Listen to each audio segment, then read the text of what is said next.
What's going on, everybody? Here of Time here, and today I'm going to be making a different style video. So I was going to make this video a little bit different.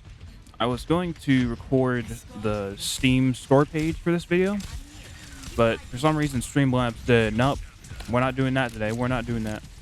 So Streamlabs didn't want to listen to me and didn't want to work with me.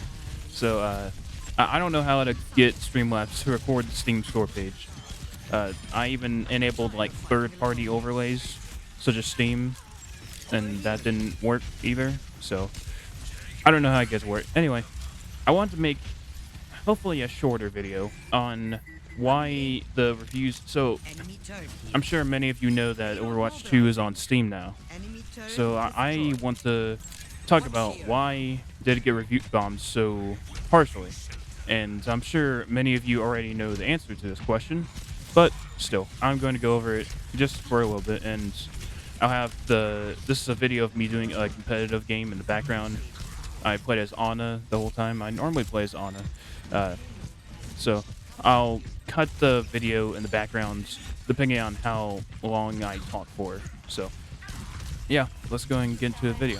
Alright, so before we start talking about the reasons why Overwatch 2 has been review bombed so harshly, I want to talk a little bit real quick about the Steam store page. And I'll be taking a few snip clips of the bad reviews and stuff and the good reviews, the small amount of good reviews there are, and show a little bit of those. And first off, I've said it before, but I did not play Overwatch 1. So many of these things that people have been talking about review bombing and stuff, I don't really have that con of buying Overwatch and then having my money wasted because Overwatch 2 is now free with a bunch of cosmetics like skins and stuff. See, I don't really have that problem because I didn't play Overwatch 1. I only started playing Overwatch around when Overwatch 2 came out back in October. So I don't really have those issues, but I'm still going to be talking about them because they are issues. Anyways, first off, I want to talk about the the reviews on Overwatch 2, and I read several places, the first place I read was IGN, which, you know, you can take that for what it is, believe it if you want. According to IGN, Overwatch 2 is now the worst user-viewed game on Steam. It's the worst reviewed game on Steam. I don't know if that's true or not, but I would be inclined to believe it because of all the review bombs. And so this is one of the only games that I've really seen personally that has overwhelmingly negative reviews with so many reviews. So to put in perspective how many positive there is compared to negative reviews, there's 120,153 reviews of the game right now. And the amount of positive reviews there are is 9% of those 120,163. So if you do the math, 9% of 120,000 reviews is 10,814, somewhere around there. So out of the 120,000 reviews, there's only 10,000 good reviews. That's not good at all. That's a huge problem. And so that means that the amount of negative reviews there is about 91% negative reviews. There's 91% negative reviews compared to 9% positive reviews. So since there's only 10,000 good reviews, that means there's 110,000 bad reviews, negative reviews. That's how many there are. And as you'll see when you scroll, which I recommend you guys scroll on the negative reviews too, because it's just, it's I don't know, entertaining to read the reviews and stuff, see what people think, and see why people don't like Overwatch 2 on Steam. So it's very entertaining to read. See, there's one here that I find funny. It says that the positive review, it's a positive review, and the only thing they say is they send a link to Team Fortress 2. So they get you to play Team Fortress 2 instead. They're recommending you play Team Fortress 2 instead. That's the only good review, which I don't even know why it's a positive review, but it's just funny. And very funny enough, the only positive reviews I see is either people that think the game is good despite all of the bad reviews, which is not a lot, or it's people saying the game is bad the the porn is good. They're talking about how Overwatch as a game is horrible, but the porn is good, which a lot of people say is why the game survived so long is the porn of Overwatch. So I thought that was hilarious as well. Okay, so let's talk about why Overwatch 2 was review bombed so badly on Steam. Like I said, many of you probably already know. A majority of you probably already know, actually. And like I said, I'm only an Overwatch 2 player. I didn't play Overwatch 1, so I can't speak for everybody. But a common theme that I've been seeing in these, and something that my friend was upset about Overwatch 2, also, and agreeing with the people with the bad reviews, because he played Overwatch 1. He was talking about how it was the PvE and everything that Overwatch 2 is supposed to stand for, it doesn't stand for. And so the first thing that I would say is the reason that people don't like it, even before Season 6, was it was just basically a kick in the face to Overwatch 1 players. You know, if you bought Overwatch 1, however much Overwatch 1 was, I don't exactly know because I didn't buy it, but you buy a game, you're expecting to get everything, you know, for free if you buy the game.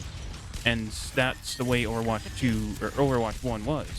You bought the game and there was loot boxes, which everybody misses loot boxes. Basically, you get loot boxes from in-game currency, and you get certain items in the loot boxes. You might get epic skins, legendary skins. You might get victory poses, highlight intros, charms, sprays, all that kind of stuff. And it was pretty much free. You buy the game, you get everything. Everything in the game is earnable through the game. And in a way, Overwatch 2 is sort of like that, but it takes a long time to get those tokens to get a battle pass for free, or to like get skins for free. It takes a long time. So it's not at all the same as loot boxes were. And so loot boxes is a big reason why people, I would assume, are giving bad reviews. But that's not even the thick of it. The state of the game as Overwatch 2 is mainly the reason I think that people are review bombing it so badly. So, if you don't know, in Season 6, well, before Season 6, actually, I should mention, everybody knows they canceled the PvE. So they've been working on the PvE for 3 years, I believe. And then, I think 1 or 2 months ago, they just decided to say, so, you know that PvE we were working on for 3 years? We're working on the whole reason that Overwatch 2 is Overwatch 2 and not 1. Yeah, so we kind of scrapped that. And fuck you guys, because we scrapped that. So that's what happened there. They scrapped the PvE that they were working 3 years on. People were waiting for Overwatch 2 for 3 years. And even after Overwatch 2 launched, it wasn't like they canceled it before Overwatch 2 launched, because Overwatch 2 has been out for... Actually, no, Overwatch 2 has been out longer than I thought. It's been out for almost a year. It's been out since October 8th, I believe. It's August now, so it's about 1 to 2 months away from being a year old. And just a few months ago, they decided to say that they scrapped everything on the PvE, and they're creating new PvE. And a lot of players were upset about that. I'm sure many people left the game after that. Like, screw this game. Everything I wanted is gone. You know, I understand that clearly. And then, of course, as everybody knows, Season 6, they added a PvE mode. This is the new PvE they're working on, called Invasion. And it wouldn't be so bad if it was like, you know, it's already bad enough that loot boxes are taken away. The OG Overwatch 1 players, it's basically just, it's a big kick in the face. It's like having bricks thrown in your face, or Overwatch 2. That's what it is to Overwatch 1 original players. It's just a big, gigantic brick in the face. Loot boxes are gone. Skins cost money. You pay for the game, while people that are new to Overwatch 2, like me, they get it for free and they don't have to pay anything, while you paid stuff. And you don't get the free stuff like you used to. And you had to wait for the PvE only for it to be scrapped after 3 years of working on it. And this next part is even worse. The Season 6 PvE is not completely free, which I didn't know at first. I thought it was free.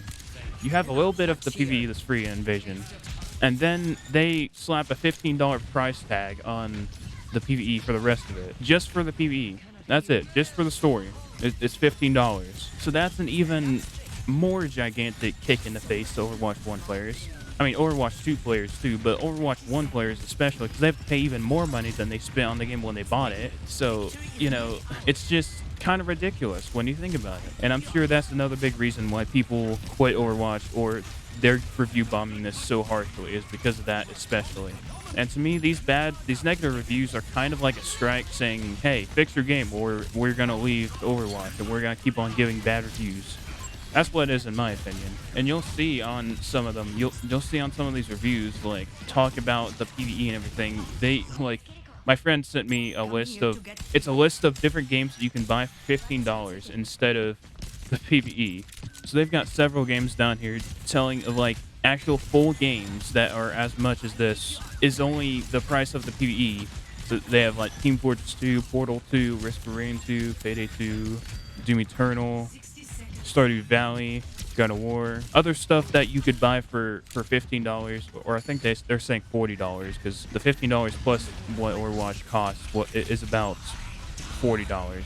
So they're just name dropping a bunch of different games to say to buy instead of the PvE. That's how bad it is. People are recommending other games besides the PvE to get instead of the PvE. So you know it's bad when the fans of your game try to recommend other games to get instead of buying the DLC of a game. So anyways, I think that's all that I wanted to talk about. But anyways, what do you guys think? Do you think that the review bombing is deserved? Is it not deserved? Let me know down in the comments below. Let me know what your take is on it. Let me know what you think. Anyways, I think that's going to do it for this video. So if you enjoyed this video, make sure to subscribe, and I'll see everybody in the next video. Bye.